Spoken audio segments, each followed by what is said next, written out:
गजानन महाराज कसे प्रकटले तर 23 फेब्रुवारी 1878 उन्हाळ्याचे दिवस, दुपारची वेळ, सर्वत्र कडकडीत उन्हाचे फटकारे पडत होते. अंगाची लाही लाही करणातला विदर्भातला परिचित उन्हाळा अशा असह्य उकाड्यात शेगावमधील एका वडाच्या झाडाखाली एक तरुण बसून जवळच पडलेल्या उश्या पत्रावळीवरील खरकटी शितकणे वेचून खात होता.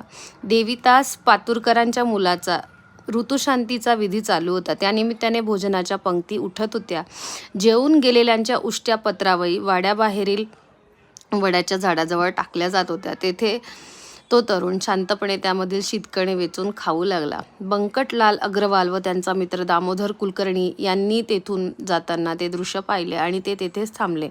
तो तरुण दिसावयास तेजःपुंज असा, मात्र त्याचे ते उष्ट्े खरकटे खाणे काहीसे विचित्र वाटत होते. म्हणून बंकटलाल यांनी पुढे होत, भोजन हवे आहे का असे त्यास विचारले. बंकटलालकडे त्या तरुणाने पाहिले. धीर गंभीर तेजस्वी असा चेहरा, पाणीदार डोळे, तरतरीत नाक, गुडघ्यापर्यंत पोचणारे हात व विलक्षण तेजस्वी अंगकाठी. बंकटलाल क्षणभर गोंधळले. साक्षात परमेश्वराचे चैतन्य समोर आले असे त्यांना वाटले. त्या तरुणाने मानेनेच नुसता होकार दिला.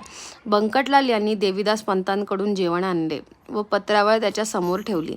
त्या तरुणाने निर्विकारपणे पत्रावळ समोर ओढली व तो सर्व पदार्थ एकत्र करू लागला. गोड, आंबट, तिखट, तुरट सर्व पदार्थ एकत्र करून त्याचे मोठे मोठे गोळे तोंडात घालून त्याने जेवण फस्त केले. पत्रावळीवरचे शीत न शीत वेचून खाल्ल्यावर दामोदर पंतांनी त्याला पाणी हवे आहे का असे विचारले. तेव्हा तरुण चटकन म्हणाला, अरे, मी ज्या अर्थी जेवलो त्या अर्थी मला पाणी हे लागणारच ना.